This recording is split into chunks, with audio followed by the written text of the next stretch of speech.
streaming live across the country, tackling the topics everyone is talking about online. Share, engage, and interact. This is Newsfeed Now.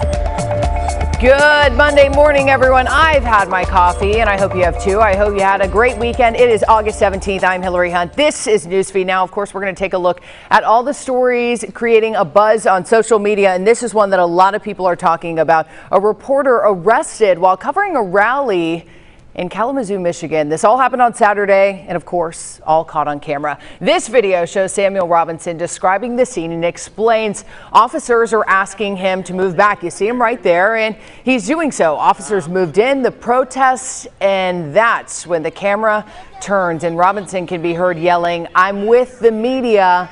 I'm with M Live." Then the video cuts out. Police say they responded to the rally and made several arrests after fights broke out between members of a far-right group called the Proud Boys and counter-protesters. Robinson's editor for M Live Media Group confirmed he was arrested and later released on a $100 bond, despite being a member of the media. Records show Robinson was arrested for, quote, impeding traffic. In a statement, the vice president of content for M Live defended Robinson, saying the working press must be assured the right to cover public events that clearly are in the public interest without reprisals. Kalamazoo Department of Public Safety, of course, has not commented on that arrest at this time. And over in the West, firefighters across 3 western states are doing this, battling wildfires that have destroyed more than 90,000 acres. 4 major wildfires are currently burning in Colorado. Firefighters dealing with things like extreme heat, gusty winds, and of course, very low humidity. More than 125,000 acres are on fire in Colorado.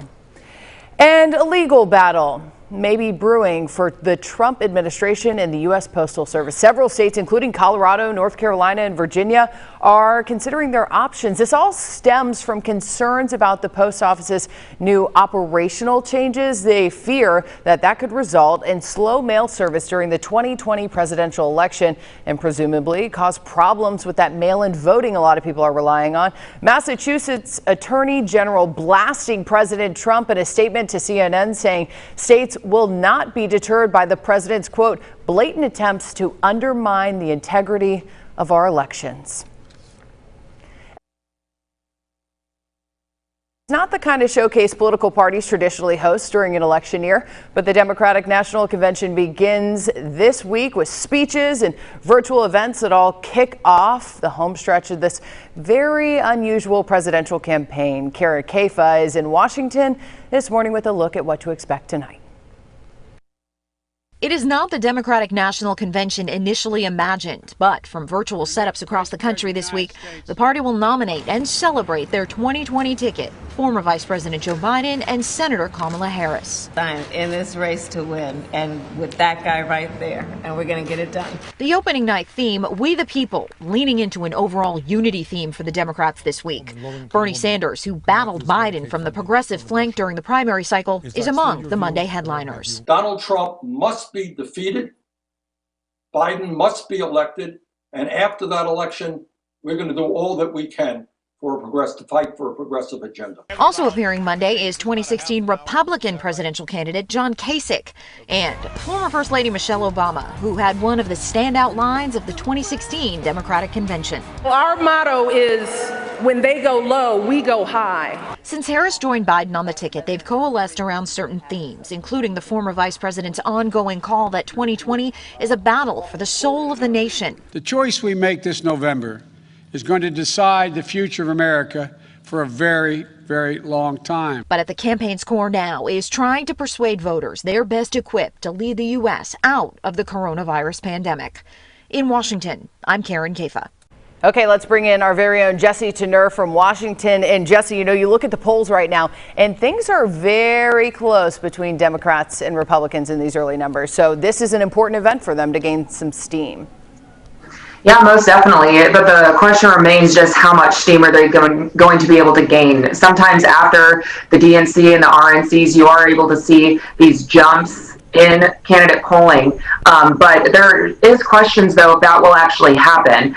Since Biden does have a pretty good jump at this point, you know, is he able to inspire others who would potentially vote for President Trump?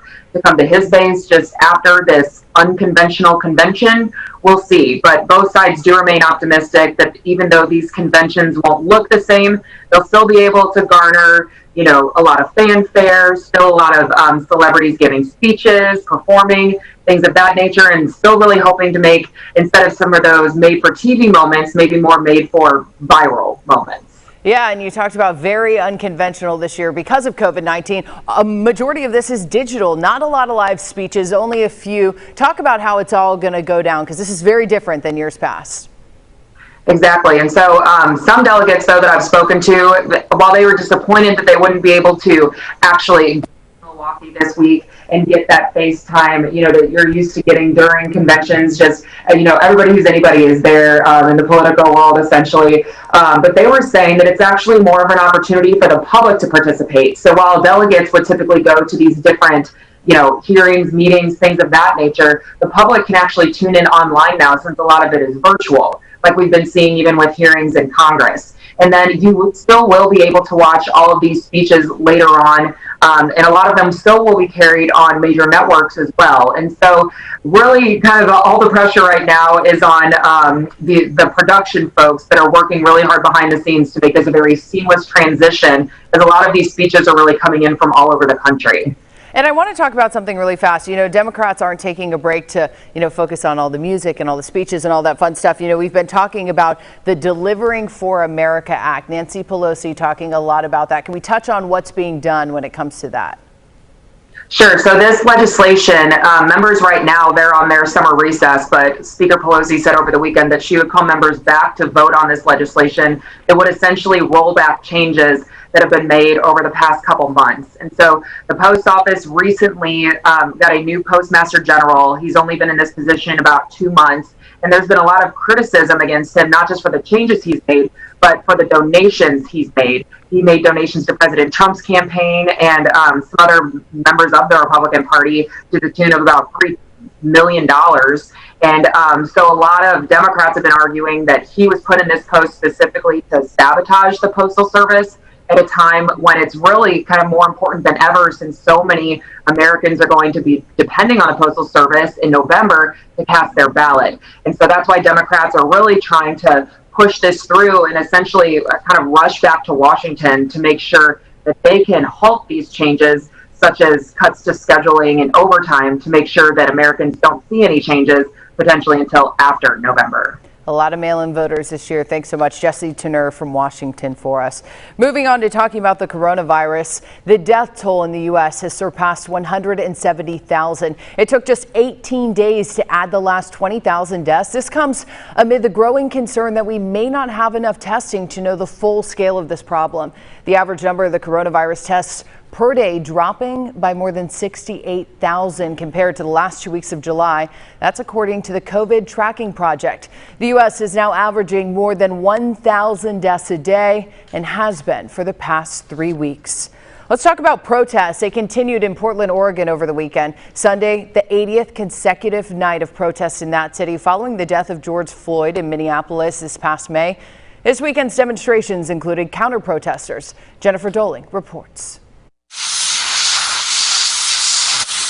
E-bike store owner Greg Wakefield kicked off his weekend by dousing fire set by demonstrators in North Portland Friday. It burned tonight, and there is some plastic burning, so we do have a pretty thick, acrid smoke going on right now. He said the smoke from the trash fire was toxic and was concerned about the health of the protesters and the neighborhood. So I was trying to put it out earlier because we live here, and tomorrow I've got customers who are going to try to ride a bike right there, and it's going to be challenging to ride through when there isn't asphalt.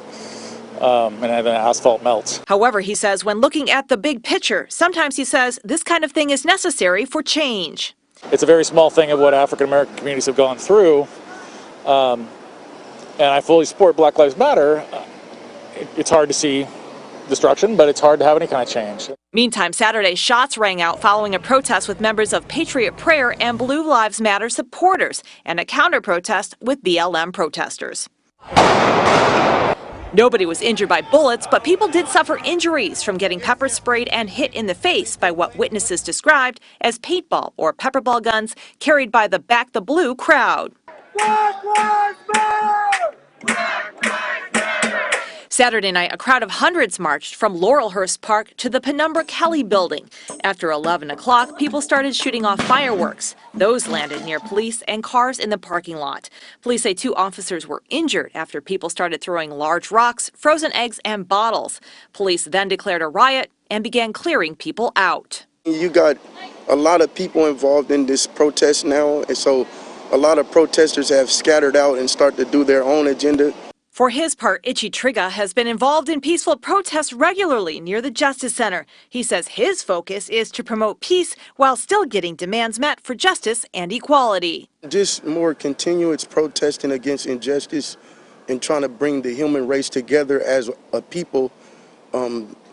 My agenda is that people were separated a long time ago and brainwashed, and my purpose of being out here is to try to bring the human race together.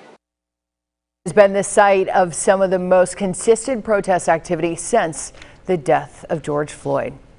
Now, this is a story I love. A California couple and their 4 children may have lost their home during a wildfire earlier this month. 20 years of memories up in flames after stagecoach fire quickly moved through the mountains east of Bakersfield.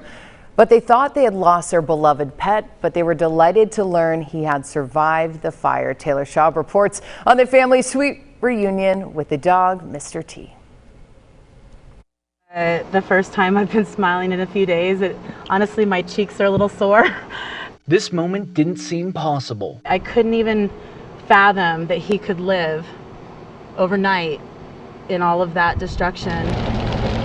After the flames of the stagecoach fire engulfed their family home, it was difficult to find hope. Wendy Krause-Smith, her husband Kevin, and their 4 boys were left with the clothes on their back, and that was it. They weren't able to rescue their dog, Mr. T. I felt glad that we got out of there, but I honestly felt failure in my heart that I couldn't get him out. The family spent the night at a hotel in Bakersfield. But up in the mountain, in the dark and all alone, there was another family member pacing the scorched earth where the house once stood.